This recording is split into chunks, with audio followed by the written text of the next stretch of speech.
Assalamualaikum students, this is Ms. Beena. I'm here again to explain you the remaining topics of the same chapter, crude oil. Let's have a short revision of the topics we have discussed last time in this chapter. That crude oil is a fossil fuel. We have discussed in detail that it is used as fuel for many different purposes. Crude oil is formed by the changes in environmental factors such as increase in pressure and heat under the sea.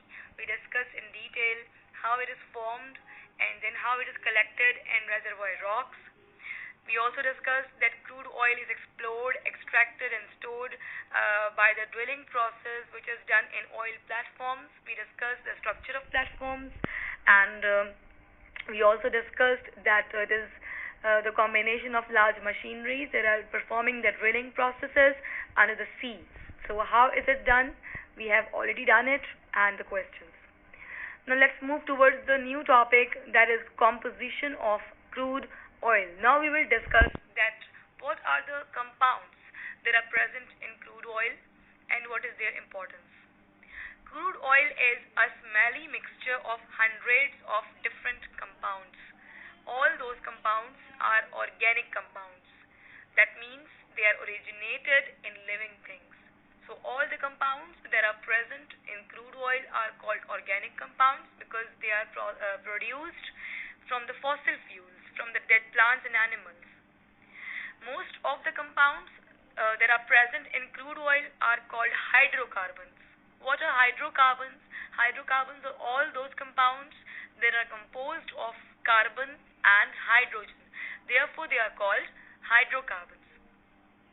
Their major component compounds include alkanes, naphthenes, paraffins, and aromatics. All these different hydrocarbons are present in crude oil. They have different uses and importance. For instance, alkanes are used for cooking and heating purposes. Naphthenes are used for preparation of many different aromatic compounds. Paraffins are used for production of waxes and candles, and aromatics are all those hydrocarbons that have fragrance, so they are used for the production of perfumes and deodorants. They also contain some nitrogen, sulfur and oxygen as impurities, so they are also present in many different hydrocarbons. Here I have included some structural diagrams of these hydrocarbons. For instance, heptane has 7 carbons, as you can see. It's a chained hydrocarbon. It is in the form of a chain. It is called normal gasoline. Gasoline is used as petrol. The next diagram is CH4, methane. It is also called natural gas. So it is used for the heating purposes. And the third diagram is propane, having 3 carbon atoms. So you can see that the carbon is present in all these hydrocarbons in the center, and then hydrogens are arranged at the corners bonded with the carbon atoms. There is one more diagram in which I have included the paraffins, branched paraffins, naphthene and aromatics, and their structures, that how the carbons and hydrogens are arranged in these hydrocarbons to make you understand the difference. First of all, you can see the paraffin. It is a chained hydrocarbon having carbons in the center, forming a spine, and then hydrogens are arranged at the edges. Then branched paraffins are also there, having branches. Then naphthenes are the cyclic hydrocarbons, which have the cycles of hydrogens forming 6 carbon cycle, and then they have some branches of chained hydrocarbons as well. And the last is aromatics. Aromatics are again the cyclic hydrocarbons having fragrances. So these are different types of hydrocarbons which are present in the crude oil. Note that the carbon atoms form the spine of each molecule, and the hydrogen atoms are bonded and they are arranged at the corners of every carbon. Some of the molecules in crude oil contain up to 50 carbon atoms. So it is not just having 5 to 10 carbons in hydrocarbons. They have a variety of polymers and the compounds having many different 50s and hundreds of carbons present. Now let's move towards the uses and the importance of the crude oil and its compounds. Crude oil is also called liquid gold. Why?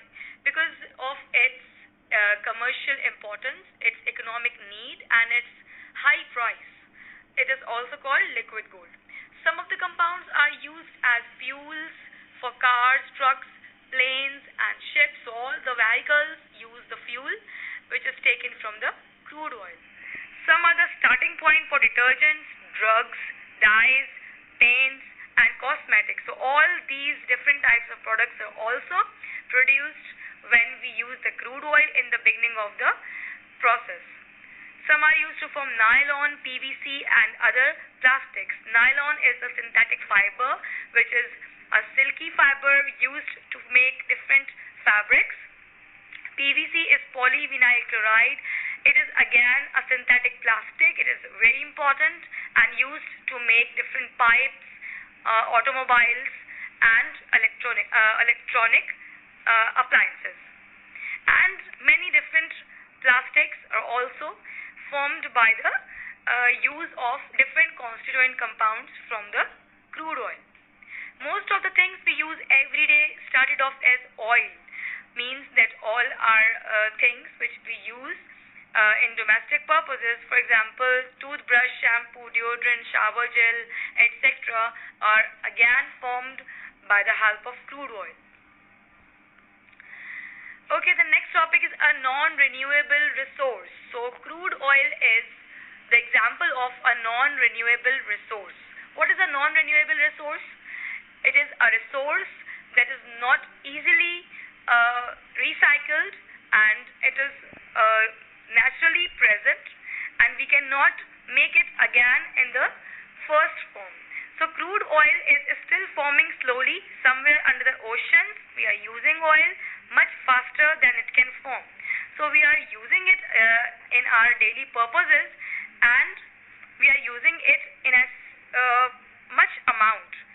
But it is not at all formed in a faster speed. It is formed slowly because it's a gradual process. So it is considered as a non-renewable resource.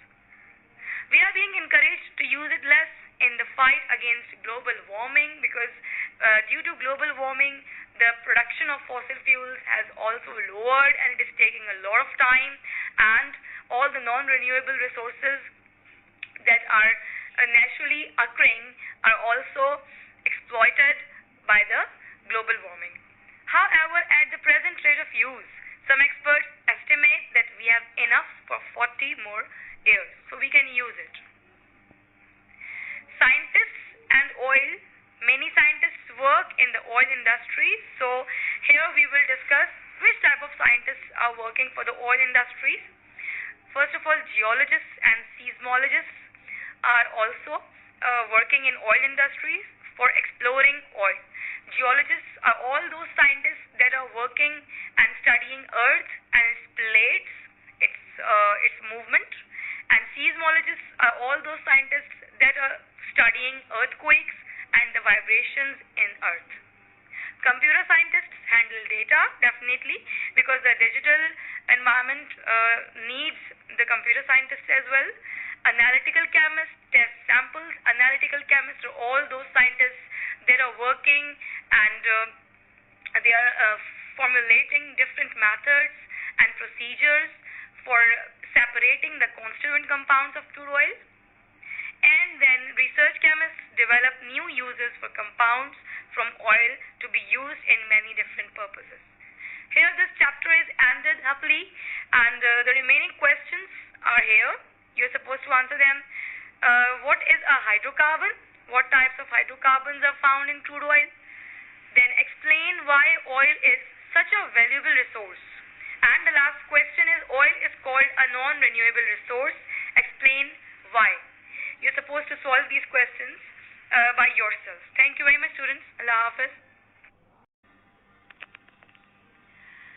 Assalamu alaikum, students. This is Rizbina. I'm here to explain you the new chapter, crude oil. This chapter is a part of your March breakup. Let's begin the chapter with the topic origin of crude oil. It means that from where crude oil is originated and what is its origin. It is basically a fossil fuel. And what do you mean by fossil fuel? Fossils are all those parts of the body of plants and animals that lived in the past, millions of years ago, and now they are no more on the earth. Some of them lived even before the dinosaurs roamed on the earth. So all those parts of their bodies that are preserved with time, with years, are converted into fossil fuels, including coal and natural gas. They are often found together. So many different types of oils and gases are found together as crude oil. How did crude oil form? This is what scientists think happened. Tiny marine animals and plants die and fall to the ocean floor. They are buried under sediment, that is the combination of sand and mud. The layer grows deeper and deeper, and during the time span compacts into sedimentary rocks. So all those fossil fuels, with years and the passage of time, they are dried, they are compact, they become hardened and converted into sedimentary rocks. The remains can't rot away since there is no oxygen. So basically they are not decomposed by the bacteria and fungi. Rather, they are converted into oil and gas by the action of different environmental conditions. The movements of earth crust increase the heat and pressure on them, and with time, with the changes in seasons, the pressure inside the sea increases and the heat also increases, and all of these different environmental conditions change them into oil and gas. They are less dense than water, so they move upward through permeable rocks. Permeable rocks are all those rocks that permit different substances to pass through them. So as they are not dense, they will move upward through permeable rocks and they remain in some oil traps. Means the reservoirs, the rocks, the parts that are sufficient in oil and gas. The rock they collect in is called the reservoir rock. All those rocks that are rich in oil and gas are called reservoir rocks. The oil and gas remain there until an oil company arrives. Getting the crude oil out. Oil companies survey for oil by bouncing waves off the seabed. They feed the data into a computer and build up a 3D image of rock. They drill out that rock and test for oil.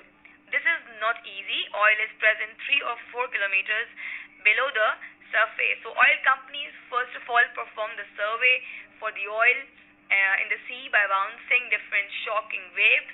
They feed the data into a computer. They build up a 3D artificial image of the rock. Then they drill out that rock and take it out from the sea. They test for oil. If they find that oil is present, then they form an oil platform. Now what is an oil platform? An oil platform is also called offshore platform, and it is also called offshore drilling rig. It is a large structure with facilities for well drilling to explore, extract, store and process petroleum and natural gas that lies in rock. So basically it is a combination of large and heavy machineries that are used in the form of ships on the seabed, and they perform the drilling process for exploring, extracting and then processing the crude oil. Many oil platforms will also contain facilities to accommodate their workforce. Depending on the circumstances, the platform may be fixed to the ocean floor or float. So these are capable of operating in water depths up to 3,000 meters or 9,800 feet. As you can see, this is the picture of an oil platform. It is fixed into the sea, and the anchors that are visible in the form of arms, they are going out, they will go down under the bottom, and then they will explore the reservoir rocks. So you can see that the very large combination of machineries are present that are working here and processing crude oil. How is crude oil drilled? The oil well is created by drilling a long hole into the earth with an oil rig. A steel pipe is placed in the hole and oil is pumped up through it. Means an oil well is formed by the anchors that are shown in the diagram. So those will drill the reservoir rocks. They will make large holes, and then they will put the steel pipe inside that hole, and in this way they pump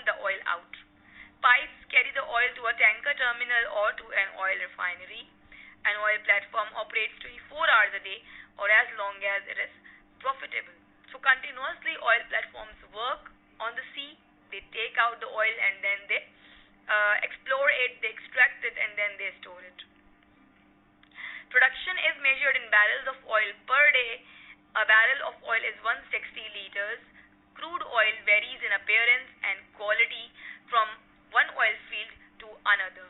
So there are a variety of crude oils depending upon their quality, their appearance. Some crude oils are runny and almost colorless, while some others are dark and heavy. Okay, some questions are here. You are supposed to answer them. Question number 1 is explain why oil is called a fossil fuel. Question number 2 is under what conditions do dead marine plants and animals turn into